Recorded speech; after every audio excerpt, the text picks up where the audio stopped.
കോൺഗ്രസ് സംഭവിക്കാത്തതായി ഒന്നുമില്ല. പക്ഷേ കോൺഗ്രസ് വളരെ പോസിറ്റീവായ ഒരു പാർട്ടി കൂടിയാണ്. കെ സുധാകരനെ എങ്ങനെ ഡീൽ ചെയ്യുമെന്ന് അങ്ങ് വിചാരിക്കുന്നു? കെ സുധാകരൻ കൈവിട്ടൊരു കളിക്ക് നിൽക്കുമോ?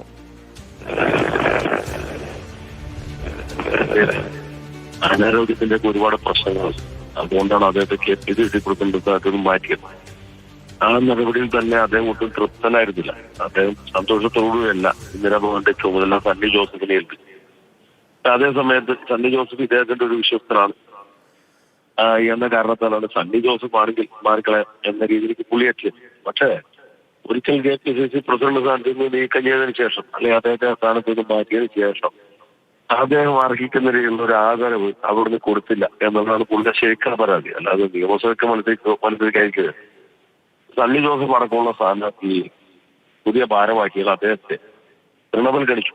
പുള്ളിയുടെ അഭിപ്രായത്തിന് വില കൽപ്പിച്ചില്ല. കണ്ണൂരിൽ നിന്നുള്ള സ്ഥാനാർത്ഥികളെ തീരുമാനിച്ചതിൽ പോലും പുള്ളിക്ക് യാതൊരു പങ്കും ഉണ്ടായിരുന്നില്ല എന്നൊക്കെയുള്ള അവലാദികൾ അദ്ദേഹത്തിനുണ്ട്. പിന്നെ അദ്ദേഹം നിയമസഭയ്ക്ക് മത്സരിക്കാൻ ആഗ്രഹിക്കും.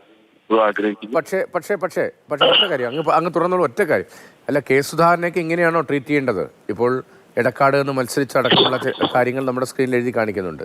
എടക്കാട് മത്സരിച്ച് തോറ്റു, അതിൽ വീണ്ടും മത്സരിച്ച് തോറ്റു, അതിനുശേഷം വീണ്ടും മത്സരിക്കുന്നു, കണ്ണൂരിൽ മത്സരിക്കുന്നു. ഈ തോൽവിയുടെ എണ്ണമല്ലല്ലോ കെ സുധാകരൻ എന്ന രാഷ്ട്രീയ നേതാവിൻ്റെ വലിപ്പം. തോറ്റിടത്ത് പ്രതിരോധിക്കേണ്ടത് പ്രതിരോധിച്ചിരുന്ന അങ്ങനെ നേതാവാണല്ലോ കെ സുധാകരൻ. കോൺഗ്രസിലെ അപൂർവമായ ജനുസിൽപ്പെട്ട ഒരാൾ. അങ്ങനെ ആളെ ഇങ്ങനെയാണോ ട്രീറ്റ് ചെയ്യേണ്ടത്?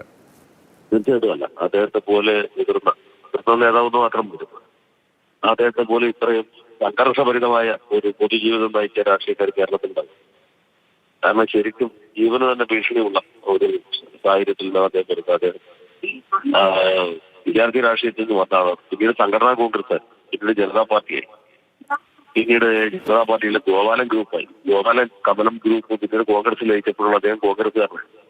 അതിനുശേഷം അദ്ദേഹം കണ്ണൂരിൽ മത്സരിക്കുന്നു, അത് എടക്കാട് മത്സരിക്കുന്നു. അദ്ദേഹം വലിയ തെരഞ്ഞെടുപ്പ് കേസ് നടത്തുന്നു ഗോപരതനെതിരായിട്ട്. അങ്ങനെ ഒരു വലിയ ഫിഗറായിട്ട് വന്നതാണ്.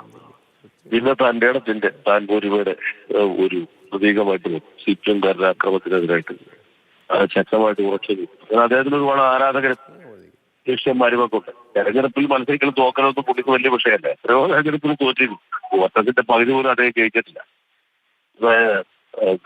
കണ്ണൂർ പാർലമെന്റ് മണ്ഡലത്തിൽ തന്നെ AK രാഗേഷ് തോപ്പിച്ചു. അടുത്ത തെരഞ്ഞെടുപ്പിൽ ശ്രീമതി ടീച്ചറോട് പരാജയപ്പെട്ടു. അടുത്ത തവണ വീണ്ടും പരാജയപ്പെട്ട ശേഷം ഉടുമയിൽ മത്സരിച്ച് നിയമസഭയിലേക്ക് തോറ്റു.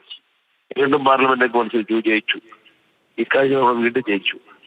അങ്ങനെ കഴിഞ്ഞ തവണ പാർലമെന്റിലേക്ക് പോകാൻ പുള്ളിക്ക് താല്പര്യം ഉണ്ടാകുന്നില്ല. പക്ഷെ എന്നാലും പുള്ളിയെ മത്സരിപ്പിച്ചു, വിജയിപ്പിച്ചു.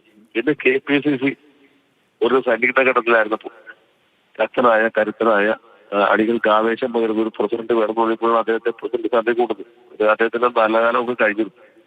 അദ്ദേഹത്തിന് നല്ല കാലത്ത് KPCC പ്രസിഡന്റ് സ്ഥാനം കൊടുത്തിരുന്നെങ്കിൽ KPCCക്ക് ഗുണകരമായത്, അദ്ദേഹത്തിന് ഗുണകരമായിരുന്നു. പക്ഷെ രണ്ടും ഇല്ലാത്ത സമയത്ത് അദ്ദേഹത്തെ ഈ സ്ഥാനത്ത് കൂട്ടുന്നു. അത് കഴിഞ്ഞ് പ്രത്യേകിച്ച് ഒരു കാരണം പറയാതെ അദ്ദേഹത്തെ അവിടെ നിന്ന് നീക്കി. ഇതൊക്കെ അവിടെ ഉണ്ട്.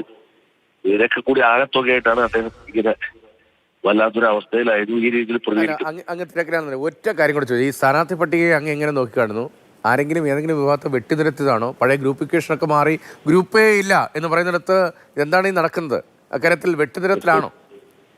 ഒരിക്കലും അല്ല. ജയിക്കാവുന്ന സീറ്റിൽ തോൽക്കാവുന്ന സ്ഥാനാർത്ഥികളെയാണ് ഇപ്പൊ അവതരിപ്പിക്കുന്നത്. ഞാൻ ആരുടെങ്കിലും പേരെടുത്ത് പറഞ്ഞു അവരുടെ വിജയ സാധ്യത കൂടുതൽ കുഴപ്പത്തിലാക്കാൻ ആഗ്രഹിക്കുന്നില്ല.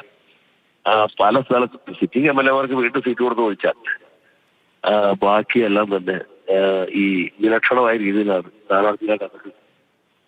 ഈ സ്ഥാനാർത്ഥികളിൽ നല്ലൊരു ഭാഗം ആളുകൾ ജയസാധ്യത ഇല്ലാത്തവരാണ്. ജയിക്കാവുന്ന സീറ്റിൽ തോൽക്കാവുന്ന സ്ഥാനാർത്ഥി എന്ന് വെച്ചാൽ ഇവരെ എല്ലാവരും തോക്കെന്നല്ലേ പറഞ്ഞിട്ടാണ്. കാരണം ഭരണവിരുദ്ധ വികാരം അത്രയും ശക്തമായിരുന്നു.